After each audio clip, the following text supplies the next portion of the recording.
Covidienne, bonsoir. C'est l'heure de la clope de fin du monde. J'espère que les deux vidéos de l'après-midi vous ont plu, hein, avec la petite visite et les activités confinesques, et aussi la petite chanson Confine Song, improvisation. Il y en aura d'autres, hein, je pense. Essayer d'en faire plus régulièrement des chansons de confinement improvisées. Voilà.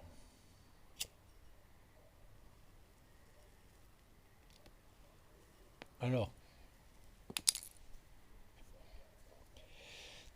eh bien, il est temps de discuter un petit peu d'actualité, de vous raconter quelques ressentis. Alors, j'ai noté avec sur l'iPad, comme d'habitude, que j'ai mis par terre, donc je vais regarder un petit peu de temps en temps par terre pour voir qu'est-ce qu'on en fait, quoi. Alors, de quoi on va parler? On va commencer par le jogging à Paris. Alors, à Paris, entre 10h et 19h, plus de jogging, les mecs. Est-ce que vous avez fait le sur le canal Saint-Martin? C'est terminé, hein. Eh oui, il fallait pas déconner non plus, hein. Les mecs, ils se lâchent comme ça, ils croient que c'est terminé, quoi. C'est un fait, c'est pas sérieux ça. Ça par contre c'est bon, hein. Bon après les pauvres, hein. Voilà, c'est la liberté quoi. Le coup des masques, toujours on y revient chaque fois. Ben, en fait, je suis les infos, ouais, écoutez, hein, je fais un petit peu comme ça, hein. Donc ben, les masques, ils disaient qu'il fallait pas les mettre, maintenant il faut les mettre, ben, tout simplement, toujours pareil, hein. Ils avaient pas, ils disent c'est pas la peine, et puis quand ils commencent à en avoir, ils disent oui, oui, oui, il va falloir les mettre. Moi je vous dis les mecs, on va se faire amender au début du déconfinement. Si tu sors dans la rue sans ton masque, tu vas te faire des amendes. C'est ça qui va nous arriver, ça c'est clair, hein. Alors le gars, il a fait Édouard Philippe, il commence à parler de déconfinement l'autre fois. Et vite, vite, vite, il change d'avis, hein. Il dit déconfinement, non, non, non, c'est pas pour demain la veille, hein. En gros, à mon avis, ce qu'on disait toujours, c'était jouer, évidemment, on pense de ça. Fin avril, début mai, pour les tests, alors imagine, le mec il teste tout le monde, il y en a pour 2 mois. Donc ça nous mène à l'été, quoi. Et d'ailleurs, pour les vacances d'été, j'ai lu aussi, il disait aux gens, sur certains sites de fil info que je suis sur le téléphone, là, pas à la télé, là, il disait sur le fil info, il déconseillait aux gens de réserver dès maintenant pour l'été, quoi. Parce qu'à mon avis, cet été, les mecs, le voyage, ce sera pas trop loin de chez vous, quoi, hein. Ouais. Alors ensuite, de quoi on va parler? Route. J'ai vu plein de trucs là, que des gens qui essayent de décrédibiliser, pardon, parce que la diction, tu vois, je fais un petit peu des efforts aussi de diction en même temps. Et donc c'est ce route là qui tous le diabolisent, quoi. Ils disent le mec, c'est un imposteur, un charlatan, hein, c'est un mec, c'est des jaloux, c'est tout. Notre héros. Ils disent qu'il veut faire genre, je suis le rebelle, je suis. En fait, il traite même de faux scientifiques. Enfin bon, c'est n'importe quoi. Le mec a des études blindées. Il a un cerveau comme eux, ils en auront jamais. Ils se permettent parce qu'ils sont jaloux, c'est tout. C'est dans la recherche, ça. J'avais un pote qui était chercheur. Et il a arrêté parce qu'il disait. Les mecs, en fait, ils se tirent dans les pattes les uns les autres, quoi. C'est le bac à sable, en fait, les chercheurs entre eux. Voilà. Ça, vous le savez pas, peut-être? Eh ben, je vous l'ai dit. Voilà. Moi, je le sais parce que je travaillais dans un labo de recherche au début de ma carrière et c'était un peu comme ça aussi, hein. Donc, j'étais pas chercheur, hein, j'étais juste, bon, technique, service technique. Donc, ensuite, qu'est-ce qu'on peut dire d'autre? Ah oui, ceux qui sont malades, généralement, c'est 80%, c'est des hommes. Ça, on l'avait déjà dit, mais on l'a dit. Et en plus, alors, il y a facteur des hommes, les obèses, ceux qui sont en surpoids.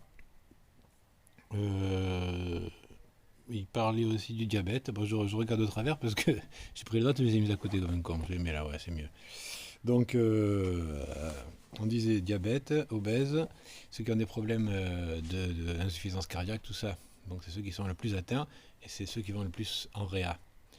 Donc, moi, je dis, bon, si on est en bonne santé, c'est très rare qu'on meure quand même, hein. Je pense que si on est un peu comme.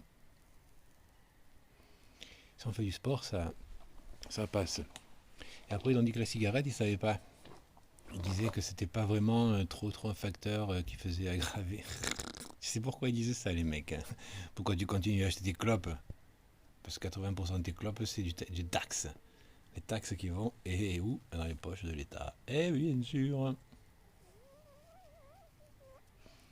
Voilà pourquoi ils disent que le tabac, c'est un facteur Ils n'ont pas encore trop de preuves. En fait, ils les ont, les preuves, mais ils te disent que non. Voilà ce qu'ils disent. Ça, c'est la réalité du truc. Hein. Essayez un petit peu d'ouvrir votre esprit à un petit peu plus de... Bon, je dis des conneries parce que je suis personne hein, pour le dire, mais essayez, moi j'essaye, de...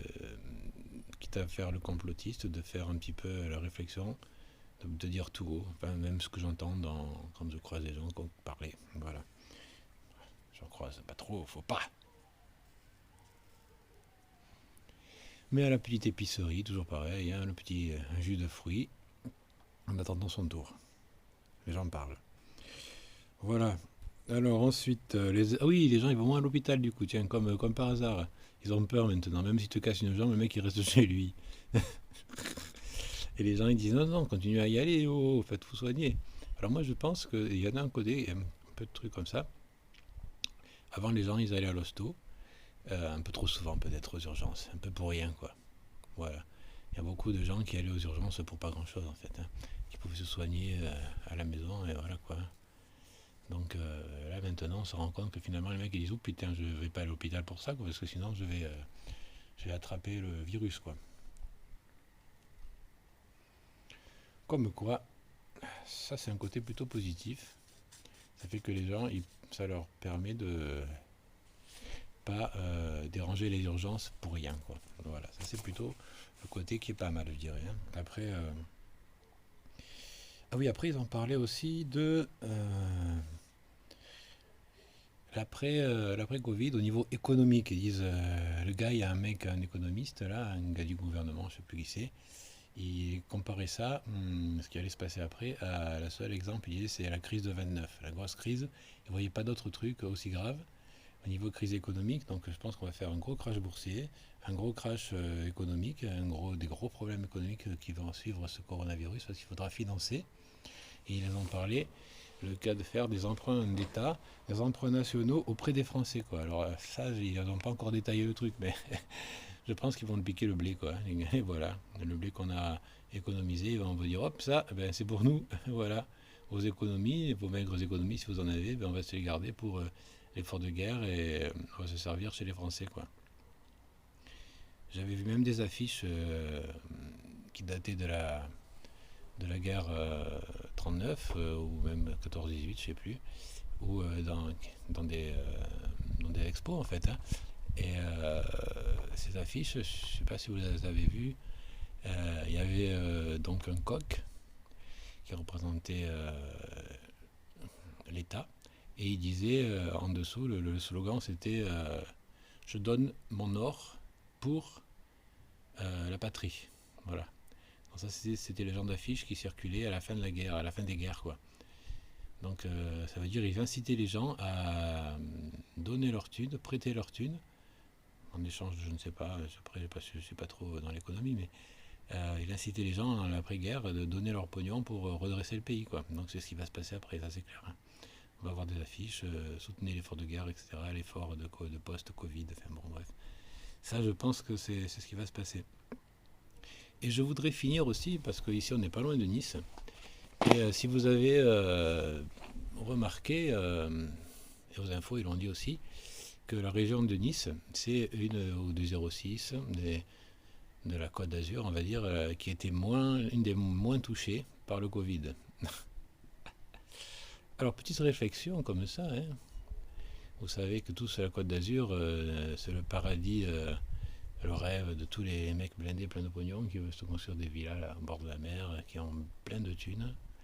Donc ça laisse pensif quand même. Comme par hasard, l'endroit où ces mecs-là, à Monaco, Nice, Menton, Cannes, tous les trucs, Saint-Tropez, tout ça, où les mecs blindés ils ont leur pognon et leur belle baraque, et comme par hasard, c'est ces coins-là qui sont les moins touchés. Alors, ne serait-ce pas un petit peu fait exprès, quoi. Ils se sont protégés leur endroit de villégiature et d'investissement de pognon, quoi, hein, du virus. Donc nous, on a de la chance d'être sur la Côte d'Azur, mais ça fait penser que peut-être le Covid-19, ce virus-là, c'est un truc qui a été fabriqué et ils se sont arrangés pour qu'il n'arrive pas jusqu'à chez eux, quoi, jusqu'à dans leur baraque de blindés. Donc bon, ben voilà, on est dans le 06, donc le 06, où il y a le 83, enfin la Côte d'Azur, ben voilà, de pas trop en faire en sorte qu'il n'y ait pas trop de virus par ici. Et pourtant, ils sont à côté de l'Italie, ils n'ont pas été trop touchés pour l'instant. Hein, on se pose des questions. Pourquoi Bon, je dis parce que voilà, les mecs, ils sont mis leur pognon ici. Donc, ils mettent des blindes hein, pour pas que ça arrive jusqu'ici. Voilà, ça c'était un petit peu l'idée possible, ma réflexion de complotiste, etc., du pognon, etc. Voilà. Donc, je me dis peut-être, il y a cette possibilité-là qu'ils se soient protégés leur endroit préféré, quoi. Voilà, c'est comme, voilà, c'est un peu leur terrain de favori, donc ils étaient là, il faut quand même le protéger. Donc ils ont peut-être mis des moyens que nous on n'a pas encore vus, on ne sait pas, pour pas qu'il arrive jusqu'ici, quoi, ce bordel de virus. Mais bon, peut-être qu'on sera touché après, hein, je sais pas. Hein, mais bon, en tout cas, pour l'instant, les hôpitaux à Nice, il paraît que ça roule, quoi. Il y a pas trop de stress, quoi, par rapport au Covid. Voilà. Donc c'était ma pensée du soir. Les pensées et les idées sur les infos, les avis. Sur les infos du soir, voilà. Bon, ben maintenant, je pense que j'ai fini de la vidéo pour cette club de fin du monde, pour ce soir. Et j'espère que de votre côté, tout va bien. Et bon, je voulais dire un truc, mais ben, ça m'est sorti de la tête. Donc si ça vient, j'en parlerai demain, de toute façon. Je voulais parler de la liberté aussi, du manque de liberté, et que ce confinement est en train de générer, et qu'à mon avis, on n'est pas prêt de sortir de cette affaire, et on va rester, à mon avis, confiné. Du moins, ça va sortir par petites vagues, mais avant de retrouver une vie normale, il y en a pour plusieurs mois, hein, toujours pareil. Hein, c'est pour pas que ça reparte, quoi. Et ils vont faire tout en œuvre pour que ça ne revienne pas. Au niveau, donc le temps de faire les tests et tout, moi je dis cet été, pas avant, quoi. À chaque fois que je regarde les infos, je me dis putain, le confinement il va durer encore plus longtemps que ce qu'on pensait, quoi. Voilà. Bon ben, faites des vidéos sur vos activités du confinement. Je vais essayer de faire un petit peu des musiques, hein, que ce soit sur le confinement, des improvisations. Et occupez-vous comme vous pouvez, ce qui vous rend heureux, et restez quand même positif. Ça vous donne le temps de réfléchir sur vous-même, sur le sens de la vie, et aussi sur peut-être un petit peu se remettre en question sur la façon de vivre, quoi. Dire plus souvent aux gens qu'on apprécie, ben, qu'on les apprécie, quoi. Voilà. Ça va peut-être permettre ça de se libérer un peu plus des paroles, et que réaliser que c'est important en fait de se dire les choses, des jolies choses entre nous, quoi. Voilà. Bon, et bien alors, à demain soir, ou peut-être à demain, dans la journée, je ne sais pas encore, ça dépendra de l'inspiration. Voilà, passez une bonne soirée, protégez-vous, et à bientôt.